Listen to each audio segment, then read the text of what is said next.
Welcome to the Flipkart Finds Part 1. And I have this beautiful lehenga today. Okay. ಏನಪ್ಪ ಅಂತಂದರೆ many were asking me like ನನ್ನ relatives ನನ್ನ ಅಣ್ಣಂದಿರೆಲ್ಲ ಕೇಳ್ತಾರೆ, why you love your husband too much, ಯಾವಾಗಲೂ husband ಅಂತ ಇರ್ತೀಯಲ್ವ, ಯಾಕೆ ಅಂತ. ಈ ಪಾರ್ಸಲ್ ನನಗೆ ಮೊನ್ನೆ ಬಂತು. ನಾನು ಈಗ ಅಪ್ಪನ ಮನೇಲಿದ್ದೀನಿ ಆ್ಯಂಡ್ ಈ ಪಾರ್ಸಲ್ ಅಡ್ರೆಸ್ ನಾನು ನನ್ನ ಹಸ್ಬೆಂಡ್ ಮನೆ ಕೊಟ್ಟಿದ್ದೆ. I was so excited. Order ಮಾಡುವಾಗಲೇ ನಾನು ಅಪ್ಪಗೆ ಚೆನ್ನಾಗಂದರೆ ನಾನು ಮಟೀರಿಯಲ್ ಚೆನ್ನಾಗಿಲ್ಲ ಅಂದರೆ ರಿಟರ್ನ್ ಮಾಡ್ತೀನಿ, ಚೆನ್ನಾಗಿದ್ದರೆ ಇಟ್ಕೋತೀನಿ ಅಂತ ಹೇಳಿದ್ದೆ ಅಪ್ಪಗೆ. So I was knowing that I was too excited for this lehenga ಅಂತ. ನೈಟ್ 7 o'clockಗೆ ಪಾರ್ಸಲ್ ಬಂತು ಅನಿಸುತ್ತೆ and until 9 it was in my house. ಅಂದರೆ he brought me and gave me on that day only. This is why I love my husband too much. Okay, coming to the point.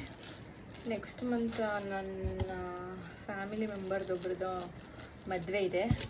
So ನನಗೆ ಫ್ಲಿಪ್ಕಾರ್ಟ್ ತುಂಬ Meesho, Amazon, Myntra, Flipkart ಎಲ್ಲದರಲ್ಲೂ ನೋಡಿದೆ. I was having a lehenga already, but still ನಂಗೆ ಹೊಸ ತೊಗೋಬೇಕನ್ನಿಸ್ತು. ತುಂಬ affordable ಪ್ರೈಸಲ್ಲಿ ನನಗೆ ಫ್ಲಿಪ್ಕಾರ್ಟಲ್ಲಿ ಸಿಕ್ತು. And this is semi stitch lehenga. Let me see, ಚೆನ್ನಾಗಿ ಬಂದಿದೆ I will stitch it or else I will return.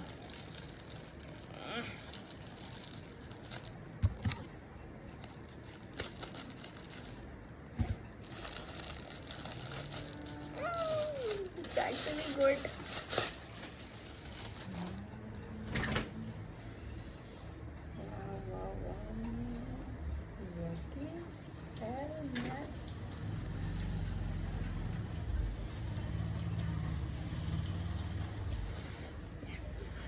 See this skirt.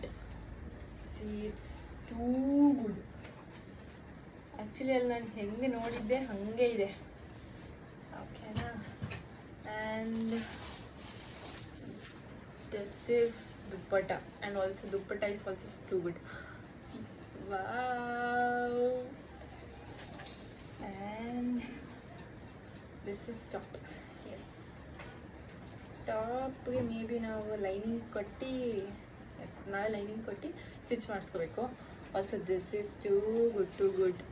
ತುಂಬ ಅಫೋರ್ಡಬಲ್ ಪ್ರೈಸಲ್ಲಿ ನನಗೆ ಸಿಕ್ಕಿದ್ದು. ನಾನು ಅಂದ್ಕೊಂಡಿದ್ದೆ ಮೇ ಬಿ ಮಟೀರಿಯಲ್ ಚೆನ್ನಾಗಿ ಬರಲ್ಲ ಅಂತ, ಬಟ್ ಐ ಲವ್ಡ್ ಇಟ್.